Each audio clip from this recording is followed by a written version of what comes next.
الرحمن الرحيم. الكلام هو اللفظ المركب المفيد بالوضع وأقسامه ثلاثة: اسم وفعل وحرف جاء لمعنى. kawan. Bismillahirrahmanirrahim. Assalamualaikum warahmatullahi taala wabarakatuh. Si kawan tanya kan, apa yang saya baca tadi tu? Lagu ke, syair ke, rendam ke, apa kan? Yang saya baca tadi tu adalah sebuah matan. Matan apa? Matan Ibnu Ajrum ataupun dikenali dengan Matan Ajrumiyah. Apa itu Matan Ajrumiyah? Matan Ajrumiyah ni dia menceritakan tentang kaedah-kaedah yang ada dalam ilmu nahwu. Apa yang selama ni apa yang kita belajar tentang ilmu nahwu tu semua berkait rapat dengan matan ini. Ada beberapa kitab yang mensyarahkan matan ini yang kita belajar sama ni. Contohnya Syarah Kufrawi, Syarah Tufatul Saniyah, Syarah Mukhtasar Jiddan yang kita guna di Nusantara, dan banyak lagi syarah-syarah yang mengenai tentang matan ini. Tanpa saya bercerita panjang lebar, insya-Allah saya akan berceritakan siapa itu Ibnu Ajrum. Ibnu Ajrum, nama sebenar beliau adalah Imam Abi Abdillah Muhammad bin Muhammad bin Daud As-Sanhaji. Siapa beliau? Beliau merupakan seorang ulama nahwu yang terkenal pada era beliau. Beliau lahir ketika tahun yang sama wafatnya Imam Malik. Imam Malik adalah imam yang membuat matan Alfiyah, yang mempelopori matan Alfiyah. Imam Ibnu Ajrum ini, beliau lahir pada tahun 1273 dan beliau wafat ketika umur 1323 Masihi. Umur beliau tidak panjang. Umur beliau hanyalah 50 tahun. Kenapa dikenali di belakang dia dengan Sanhaji? Sanhaji ini adalah sebuah kalimah yang berasal daripada bahasa Amazigh. Imam Ibnu Ajrum, beliau dilahirkan di kota Fes di Morocco ataupun di Maghribi.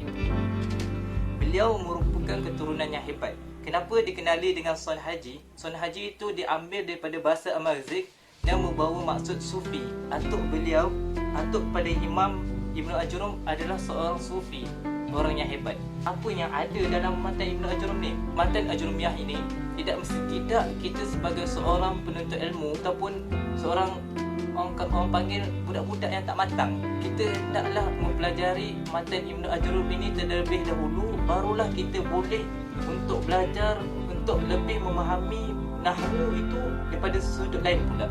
Ibnu Ajrum ni kata kalau orang yang dah hebat dan dah pakar lah dalam bahasa Arab ni, dia kata matan Ajrumiyah ni ayam yo. Sebab dia adalah satu matan yang asas, yang menceritakan asas-asas ilmu nahwu itu sendiri. Matan Ajrumiyah ni terkandung, dimulakan dengan apa yang saya baca tadi, al-kalam. Ibnu Ajrum tertarik untuk menceritakan apa yang dimaksudkan dengan kalam.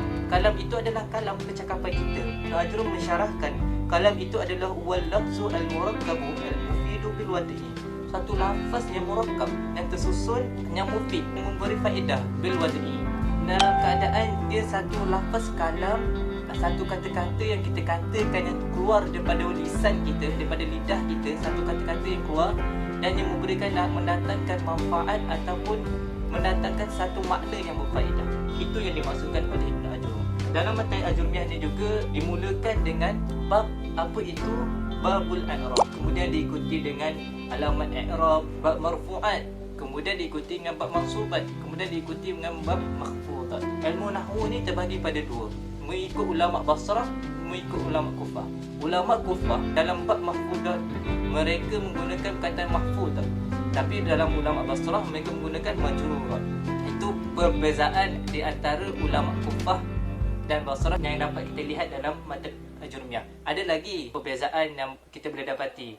Saya tak tertarik untuk bercerita panjang, tapi saya harap kepada pelajar-pelajar yang baru mula nak belajar bahasa Arab dan di peringkat awal, matan Ajrumiyah ni perlu mereka khatam, imam melalui hafalan ataupun melalui pembacaan. Merupakan satu aib kepada seorang pelajar, mereka tidak dapat menghabiskan ataupun membaca ataupun menghafal matan Ajrumiyah. Saya rasa dah tak ada dah.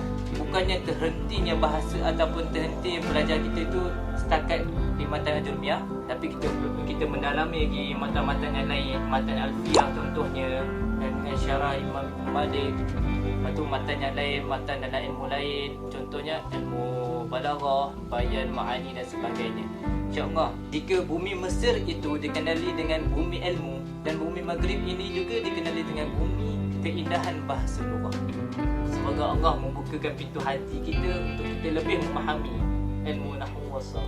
Saya terlupa untuk menceritakan sebuah kisah di mana ketika akhir penulisan Imam Ibn Ajrum menulis matan Ajurumiyah, ada satu kisah yang masyhur yang mana beliau mencampakkan matan tersebut ke laut dengan berniat, ya Allah, jika benar yang ikhlasnya penulisan aku ini, jika penulisan aku ini mendatangkan manfaat, maka kau tunjukkanlah sesuatu padaku. Maka Allah tunjukkan keikhlasan Imam Ibn Ajrum tu, matan yang dicampak ke dalam laut tu tak basah. Ada kaul yang mengatakan beliau mencampak matan tu di dalam laut dan beliau balik pulang ke rumah dan beliau melihat matan itu ada di rumah beliau. Nak dicakapkan di situ bahawa betapa ikhlas Imam Ibn Ajrum untuk memahamkan masyarakat tentang bahasa nahwu, tentang nahwu wa sarf itu sendiri.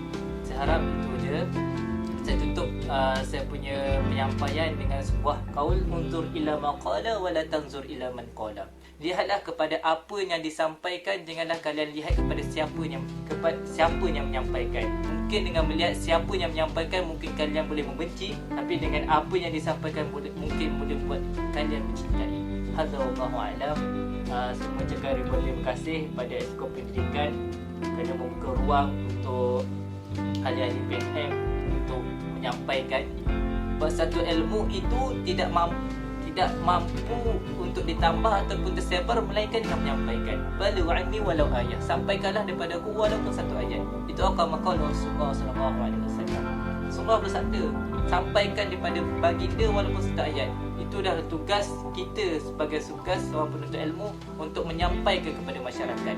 Mungkin ilmu nahwu wa sarf ini bukan semua masyarakat perlu memahami ilmu nahwu wa sarf. Mungkin nahwu sarf ini tertumpu pada talibul ilmi, yang mana kita memerlukan untuk membaca kitab-kitab Arab dan sebagainya. Apa yang perlu kita sampaikan kepada masyarakat adalah tentang kefahaman apa itu ilmu fiqh, apa itu tauhid, apa itu ilmu tajwid, ilmu dan sebagainya. Semoga dengan perkongsian saya ini dapatlah kalian mengambil istifadah. Apa yang salah silap, apa yang kurangnya datang daripada saya, apa yang lemah datang daripada saya, apa yang baik datang daripada Allah Subhanahu Wa Taala. Hakikatnya kedua datang daripada Allah Subhanahu Wa Taala. Hadza wallahu a'lam. Saya tutup saya punya perkongsian ini dengan Assalamualaikum warahmatullahi taala wabarakatuh.